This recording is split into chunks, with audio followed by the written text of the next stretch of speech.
Hello everyone, and welcome back to COFY Studios. Today, I will be reviewing The Boy and the Heron by Studio Ghibli. Now, this is going to be a little bit different than some of my other reviews. Normally, I write out a full script, but I got to go to an early showing tonight, and I just got home, so I wrote some of my thoughts down in my phone, and I'm kind of just going to rant and ramble and give you my overall opinions on what I remember while it's all fresh in my head. So I apologize if it doesn't seem as smooth as usual. I just really want to talk about it because I really thought it was a great movie. I also want to mention that I did not see the movie in English. I saw it in Japanese with subtitles, so I can't comment on the English dub cast. I do want to go see the film again so I can see how it differs with the English dub versus the Japanese, but I saw it in Japanese with English subtitles, so I can't comment on how the English cast did, even though it's quite stacked with actors from English movies. So I definitely want to check that out, and if you want to check that out, go ahead, but I can't really comment on it. Now, I know one of the big things that people were curious about was, is this movie going to be worth Miyazaki coming out of retirement? And while I don't think it's Studio Ghibli's best film, I do think it's absolutely worthy of him coming out of retirement for it. If I think about it, it probably lands in my fourth favorite in the top 5, but it could be shuffled around a little bit. But overall, I think it's fantastic. It's easily their most visually stunning movie. I can give it props for that, absolutely. The artwork is the best they've ever done. The fire, the way it kind of molds across the screen, and there's also this scene that almost feels like a dream when there's a character running through smoke, and the way everything blurs and stretches. I mean, it's truly incredible. There's a lot of sequences that kind of feel like a dream almost, and I'll talk about this more later in the review when I get to the story part and how I feel overall about the movie, but there's a lot of dreamlike sequences, and so everything's kind of abstract and not exactly garnered in reality is probably the best way to say it. But as that's all happening, it's absolutely gorgeous and absolutely stunning. I mean, just truly a beautiful movie from a visual standpoint. It's some of the best animation I've ever seen, hands down.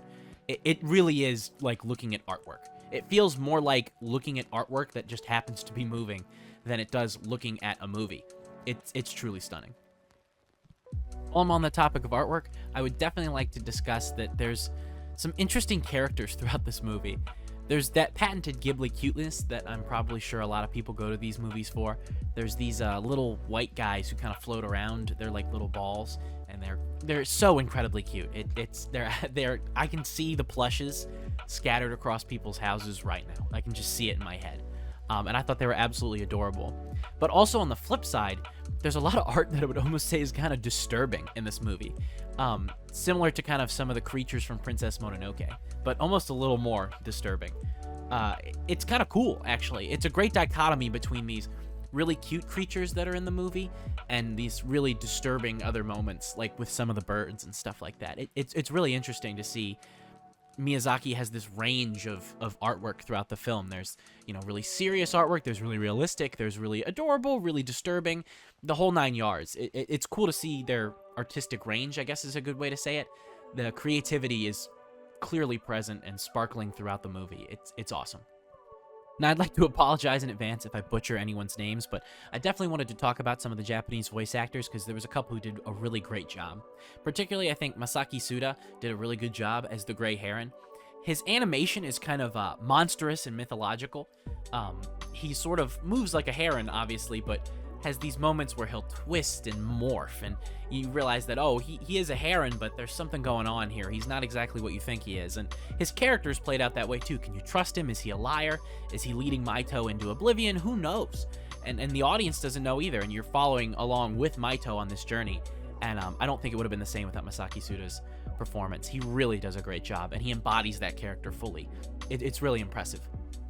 On the flip side, we have Mahito, the boy part of The Boy and the Heron, played by Soma Santoki.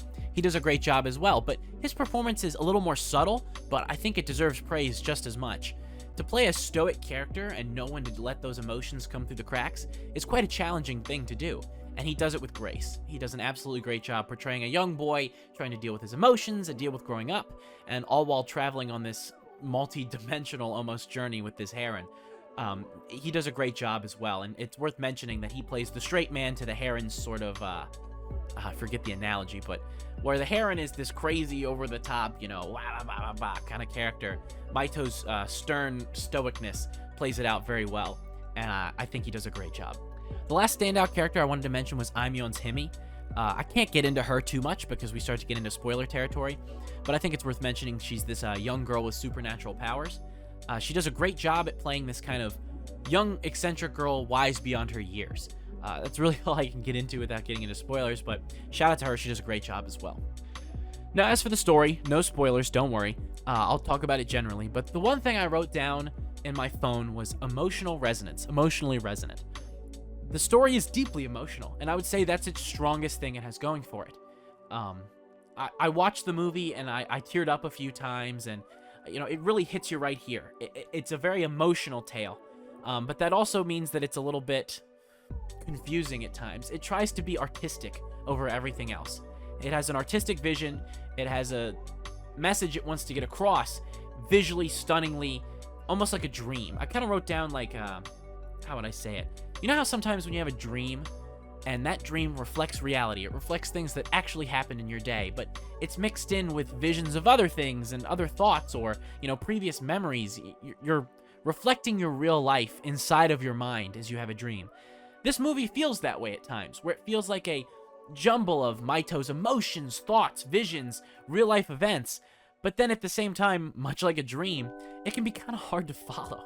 You get confused and you're like, I thought that character was actually that character, and wait, where are we? What's happening right now? Again, not getting into spoilers, but if you've seen the movie, you understand what I'm saying. There's a lot of moments that can be confusing, and it wraps up well by the end of the movie. I would be a lot harsher on it if it didn't wrap up so well by the end, so props on the film for that.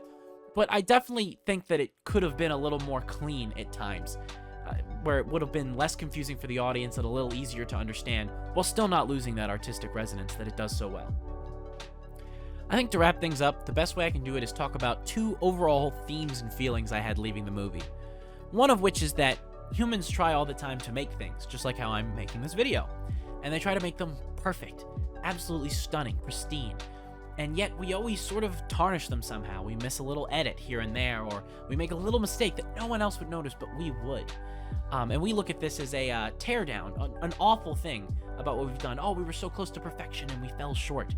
And yet, that makes it ours. It reflects all of us, the creators, the humans, the people who make these things. All of us is reflected, including our imperfections. And there's nothing wrong with that. It makes it human. It makes it uniquely ours. And it's better to have lived this life with shortcomings, a life where we eventually die, and have loved in the first place, have lived a great life. How do you want to live, as the movie says? I want to live like a human. I want to live and create things, beautiful things, like this video. And it's a pleasure to be able to do so. Overall, this movie is going to stick with me for a long time. And even though I don't think it's Ghibli's best, it's worthy of Miyazaki's legacy, and it's a great film, and I highly recommend you check it out. It's easily one of the best I've seen this year. I'm giving The Boy and a Heron an 8.5 to a 9 out of 10, probably leaning more to the 9 side.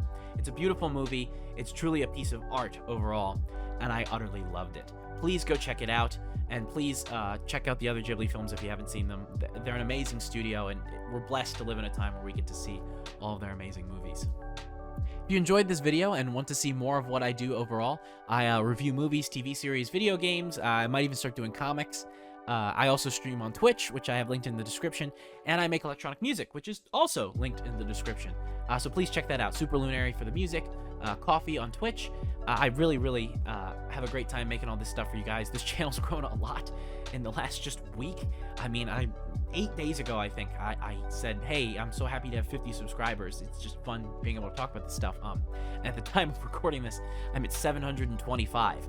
That's utterly stunning. I really appreciate all of you, and I hope you all enjoy the content. I plan to keep bringing lots of great stuff to you soon. So please subscribe, follow my social medias, which are in the description. Share this video, and tell me what you thought. Did you like The Boy and the Heron? Do you like Ghibli in general? Did you not like the movie?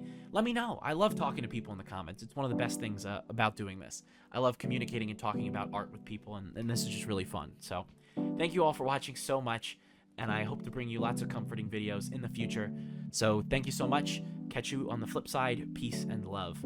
Take care. Tell someone you love them. And remember, how do you want to live? Bye.